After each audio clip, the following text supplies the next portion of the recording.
Olá pessoal, tudo jóia?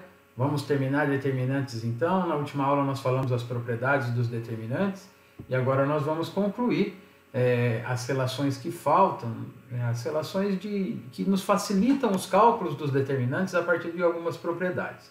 Nós encerramos a nossa última aula falando disso aqui, do Teorema de Jacobi, da propriedade 9, que diz que um determinante não se altera se substituirmos uma das suas filas por ela própria, somada com uma outra paralela, multiplicada por uma constante. Nós fizemos os exemplos aí, um exemplo é esse aqui, ó, um determinante que a gente tem 1, 2, 3, 5. Quando calculamos o determinante, diagonal principal menos diagonal secundária, a gente chega em menos 1. Se eu, por exemplo, na minha primeira linha, eu fixar a primeira linha, é a minha primeira coluna, eu substituir essa primeira coluna, de modo que eu fixe a segunda coluna, aqui, fixei a segunda coluna, e a primeira linha eu vou substituir por ela, somado a um valor multiplicado pela coluna que eu fixei. É exatamente o que está escrito ali em cima, tá? Então aqui é o Teorema de Jacobi. Então o que eu fiz? Substituí a primeira linha por primeira linha mais menos 2, que multiplica a coluna 2. Então, fiz menos 2 vezes 2, menos 4, mais 1, menos 3, menos 2 vezes 5, menos 10, mais 3, menos 7. E ao calcular esse novo determinante, observe que as matrizes são diferentes, mas ao calcular o novo determinante, a gente chega no mesmo resultado. Então, o Teorema de Jacobi é isso. A gente pode fazer combinações lineares entre as filas, linha ou coluna, da matriz, que o determinante não se altera.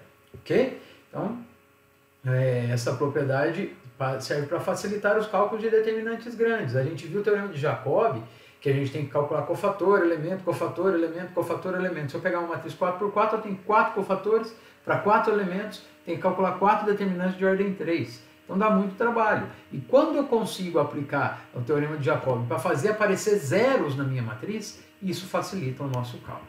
Ok? Então, por exemplo, olha essa matriz aqui, não tem nenhum zero. Se fosse para nós calcularmos o determinante aqui, eu teria que fazer todos os cálculos dados, tudo aquilo que a gente sabe fazer. Escolhe uma fila, calcula o elemento, seu cofator, elemento, seu cofator e faz os cálculos todos que nós temos que fazer. Mas o Teorema de Jacobi nos permite fazer algo diferente. Então o que nós vamos fazer? Vamos adicionar a segunda coluna, a primeira, multiplicada por menos 2. Ou seja, vou fazer menos 2 vezes coluna 2, somar a coluna 1. Menos 2 vezes a coluna 1 e somar isso a coluna 2. Se isso acontecer, ó, eu repito a primeira coluna, repito a terceira, repito a quarta e vou mexer na segunda coluna. Isso vai vir no lugar desse 1, 2, 2, 2. Então o que eu fiz? Ó, mantive a coluna 2 e somei pela multiplicação de menos 2 a coluna 1. Então fazendo esses cálculos, olha só que belezinha que fica, ó, a nossa matriz. Eu fico com menos 1 e o resto para baixo dele é tudo zero. Isso significa que eu consigo calcular esse determinante a partir apenas deste elemento com o seu cofator e não preciso calcular os 4 cofatores necessários dessa matriz. Então, olha só, quando eu faço o cálculo dele, é só o menos 1 vezes o cofator A12. Então, vamos calcular o cofator A12. Quem que é o cofator A12? Eu tiro a linha e a coluna, vai sobrar 1, 1, 1 na primeira coluna, 2, 3, 3 na segunda coluna e 2, 3, 5. E isso multiplicado por menos 1 elevado à linha e à coluna dele, que é 1 mais 2. Então, eu vou chegar no cálculo do determinante, colocando diagonal principal, diagonal secundário, os sucessivos valores que nós temos, nós chegamos no determinante dele igual a menos 2. Então, determinante, menos 1 vezes menos 2. Por que menos 1 vezes menos 2? Menos 1 daqui, vezes o menos 2, que é o cálculo do determinante, a gente chega que o determinante é 2. Só para lembrar o que nós fizemos menos 2 vezes a coluna 1 e somamos isso à coluna 2 que nós já tínhamos ali. Beleza? Então, esse é o Teorema de Jacobi. Existe uma outra regra chamada regra de Quió, ou Chió, tem gente que fala Chió, tem gente que fala Quió. Para que serve essa regra de Quió? A regra de Quió serve para a gente fazer rebaixamento de ordem. É muito parecido com o Jacobi, só que lá no Jacobi a gente tinha que fazer as combinações lineares. Regra de Quió facilita um pouquinho. Vamos pegar aqui um exemplo, então, para a gente poder fazer. Permite rebaixar a ordem. Então, olha só. Primeira coisa, eliminamos da matriz original a linha e a coluna do elemento que nós quisermos. De preferência, quando esse elemento for igual a 1. Porque facilita muito o nosso cálculo quando tenho 1. Então, eu procuro 1. um elemento 1 dentro da matriz em qualquer lugar que ele esteja. Isso que eu vou fazer. Depois, subtraímos de cada um dos elementos restantes da matriz o produto dos elementos eliminados que se encontram na linha e na coluna do elemento que eu quero, obtendo uma nova matriz de ordem uma unidade a menos. Falei, Jesus, não entendi nada disso que está escrito. Tá? E aí o determinante é igual ao determinante anterior. Agora vamos fazer, vamos pensar. Tá? E o determinante vai ser igual ao determinante anterior, sempre multiplicado por menos 1 elevado à linha mais a coluna.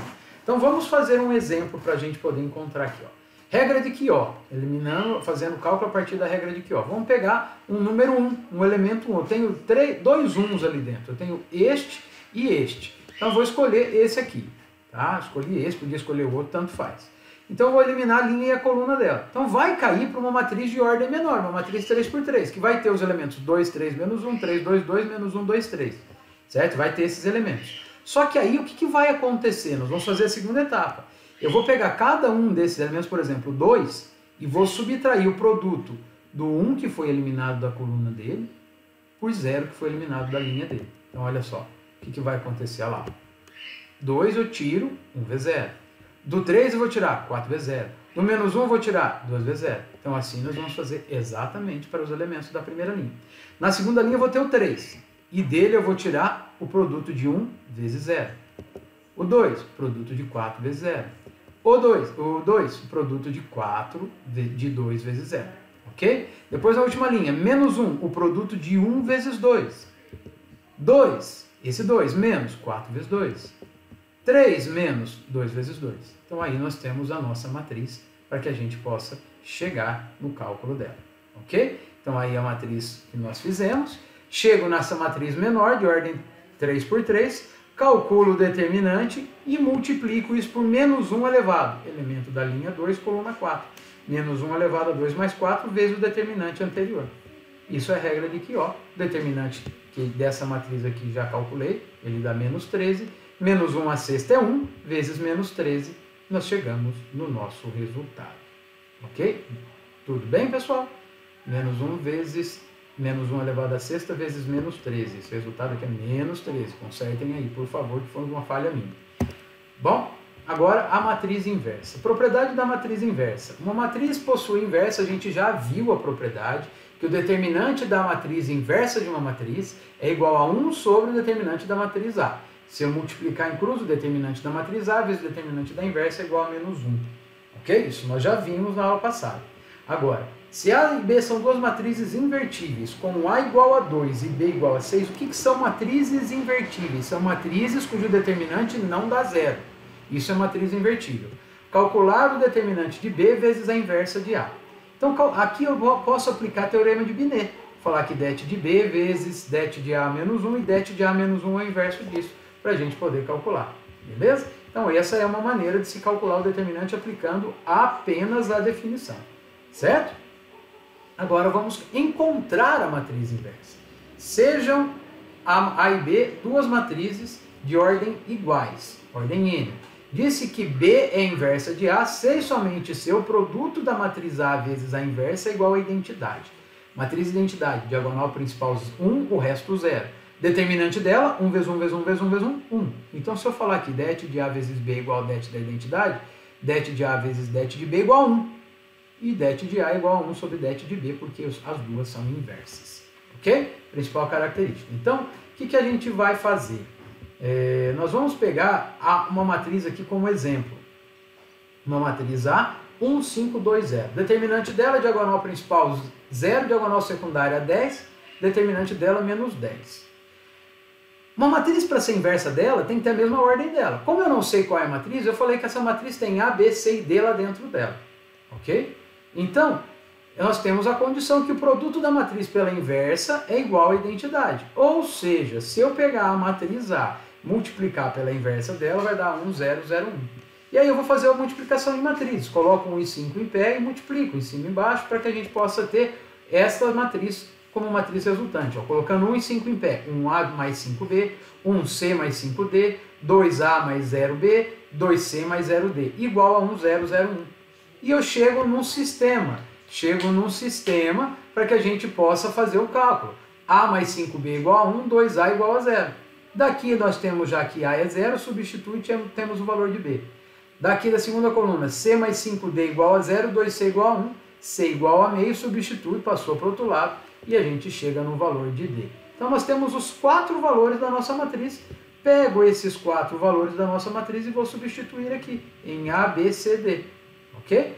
Nós temos a propriedade, que é a característica que a gente falou lá no começo, que o determinante de uma é igual ao inverso do determinante da outra. Se eu fizer o determinante aqui, como eu falei, diagonal principal menos diagonal secundária vai dar menos 10, diagonal principal 0, secundária 1/10, principal menos secundária menos 1/10. Ok? Propriedade de determinante. Mais um cálculo para a gente poder fazer. Uma matriz só possui inversa se o seu determinante for diferente de zero, ou seja, ela é inversível ou invertível, tanto faz. Uma matriz não admite inversa, ela é chamada de singular. O que é uma matriz singular, então? Uma matriz que não tem inversa, ou seja, uma matriz cujo determinante dela é igual a zero. Só não tem inversa a matriz quadrada cujo determinante é igual a zero. Então, se isso acontecer, ela é chamada de singular, não tem matriz inversa. Se a matriz A é inversível, então ela é quadrada, e se a matriz A é inversível, a sua inversa é única. Não existem duas matrizes inversas para uma única matriz. Ok? Essas são propriedades para a gente fechar o determinante. Ele pede, dada a matriz A, encontrar o determinante da inversa dela, calcula o determinante da original, repete a primeira e a segunda coluna ali do lado. Eu esqueci de colocar aí os elementos. Ah, não. Faltou colocar na ordem da animação. Diagonal principal, eu vou ter aqui 2, 32, 0, 2 mais 32. Diagonal secundária, menos 24, 24, mas é menos, fica menos 24, 0. E aqui ficaria menos 16, como troco sinal, fica mais 16. Soma os elementos, o determinante é 26. Então, o determinante da inversa dela, 1 sobre 26. Ok, pessoal? É isso. O que nós faltávamos de determinante está aí. Agora, depois nós vamos aplicar, a partir da semana que vem, começar sistemas lineares. Que aí sim é a aplicação. Para que serve matriz? Para que serve o determinante? Beleza? Beijo, fiquem com Deus, até mais. Tchau!